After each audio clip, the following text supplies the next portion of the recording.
Every playoff run has stars, but in 2006, Edmonton's most unforgettable scorer wasn't the biggest name on the roster. It was Fernando Pisani. 14 goals in 24 games. An 8th seed clawing back from 3 games to 1 down against Carolina to reach Game 7 of the Stanley Cup Final. And none of it was supposed to happen. Fernando Pisani's path to the NHL was anything but direct.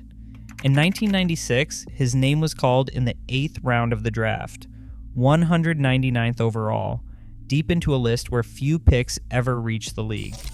Unlike top prospects who step onto NHL ice as teenagers, Pisani waited years for his shot. He played 4 seasons at Providence College, then spent 3 more in the minors, grinding out bus rides and fighting for every shift.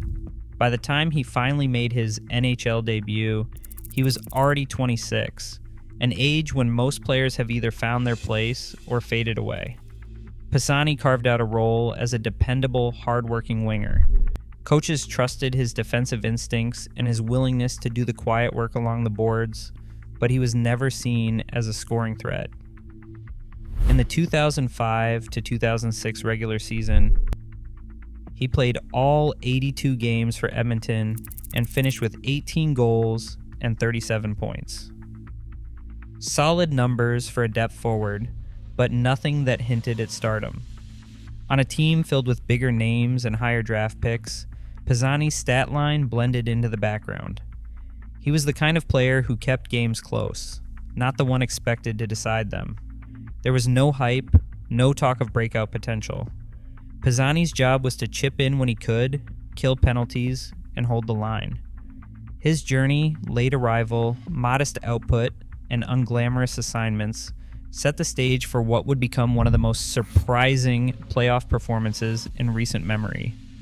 Before the postseason began, few outside Edmonton would have picked him out of a lineup, let alone imagined his name at the center of hockey's biggest moments. Edmonton's regular season left little reason to expect anything but an early exit. The Oilers finished with a 41-28-13 record, good for 95 points, just enough to claim the final playoff spot in the Western Conference. As the 8th seed, they faced the daunting task of taking on the league's best right out of the gate. No team in the modern NHL playoff format had ever reached the Stanley Cup Final from that lowly position. The standings painted the Oilers as a team built on effort and grit rather than star power. Their roster was a patchwork of trusted veterans, role players, and a handful of young talents still finding their way. Most of the league saw Edmonton as a speed bump for contenders, not a real threat. The margin for error was razor thin. Every series would begin on the road, every opponent would have home ice, and every game would demand something unexpected. In this environment, the Oilers needed more than just reliable performances from their stars. They needed someone to flip the script, to turn close games into wins that kept the dream alive. That is what made the emergence of a depth winger with modest regular season numbers so vital. When goals were hard to come by and the pressure mounted, any scoring surge could tilt the balance of the entire postseason. The Oilers' identity as underdogs was not just a label, it was a reality that shaped every shift, every line change, and every hope that someone might step forward when it mattered most. Against Detroit, Pisani's reputation as a grinder began to unravel. The Red Wings were the league's top seed, stacked with future Hall of Famers, and yet it was the unheralded winger from Edmonton who found the net 4 times in just 6 games. His first goal came on a power play, tying a game most expected Detroit to control. Later, he stripped the puck shorthanded and scored on a breakaway, turning a penalty kill into a lifeline. In Game 4, with the series up for grabs, Pisani delivered the go-ahead goal in the 3rd period, a shot that held up as the winner. By the time he added a 4th goal in the series clinching Game 5, his name was no longer an afterthought. Each tally chipped away at Detroit's aura, and each one seemed to matter more than the last. The second round brought a new challenge in the San Jose Sharks, a team built on speed and depth. Pisani kept pace, but it was Game 5 that set the tone for the rest of the run. He scored twice that night, a quick wrist shot off a turnover to break a tie, and a power play goal late in the second period that put the game out of reach. The Oilers rode those goals to a win that shifted the series and put them on the brink of advancing. Commentators who once barely mentioned his name now called his performances lethal and series-changing. By the end of the San Jose series, Pisani had moved from pleasant surprise to an essential weapon. Each round made it harder to write off his production as a fluke. The Oilers' run wasn't powered by a superstar's expected brilliance, but by a depth forward who, with every clutch goal, was rewriting what it meant to be a playoff hero. Anaheim's defense had stifled scorers all spring, but in the Western Conference Final, it was Pisani who found the gap. With Game 4 hanging in the balance, he set up at the left circle on a late power play. The pass came from Ryan Smith, and Pisani didn't hesitate. His one-timer snapped off the post and in, leaving Jean-Sébastien Giguère frozen. That goal didn't just win the game, it put Edmonton one victory from the Stanley Cup Final. In a series where every shift was fought for inches, Pisani's finish gave the Oilers the edge they needed. By the time the Oilers clinched the series, Pisani had delivered his 5th game-winning goal of the playoffs, matching Jari Kurri's franchise record from the Dynasty years. The numbers piled up. 14 goals in 24 games, leading the entire NHL in postseason scoring. 5 of those goals came in the final itself, against a Carolina team built to shut down top threats.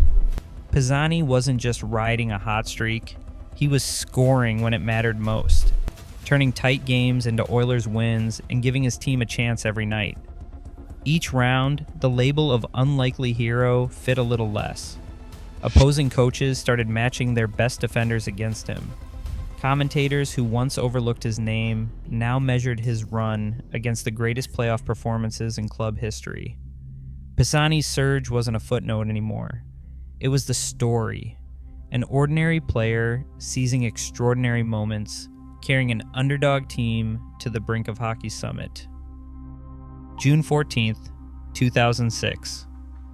Overtime in Raleigh, the Oilers down a man. The Hurricanes already sensing the cup within reach.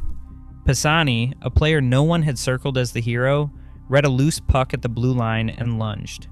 In a single stride, he was gone, past defenders, carrying the weight of a season on his stick. The arena noise faded, replaced by the hush of expectation. Pisani bore down on Cam Ward, faked left, and slid the puck under the pad. 4 minutes and 5 seconds into overtime, the red light flashed. For the first time in Stanley Cup Final history, a short-handed goal had ended overtime. The Oilers bench erupted, the crowd in Raleigh stunned silent. Pisani later said it felt like the whole city stopped breathing. That goal did not just win a game, it kept the dream alive, flipping the script in a series that had been slipping away. ESPN's broadcast called it instantly, a moment never seen before, a record written in real time. For a few suspended seconds, Pisani was the center of the hockey world. Game 7, and Raleigh carried the weight of a city's hopes and a season's exhaustion. Pisani found the net again, scoring just 63 seconds into the third period and cutting Carolina's lead to a single goal. The push was relentless, but time slipped away. With a minute left, Justin Williams broke loose and slid the puck into an empty net, sealing a 3-1 win for the Hurricanes and ending Edmonton's run one step from glory. Pisani finished the playoffs with 14 goals, his 5th of the series, tying Jari Kurri's franchise record for game winners. Only Craig Simpson, with 16 in 1990, ever scored more in an Oilers postseason. Debate swirled over the Conn Smythe Trophy, with some analysts arguing Pisani's impact, 5 game winners, clutch scoring, and a shorthanded overtime goal made him as worthy as any skater or goaltender that spring.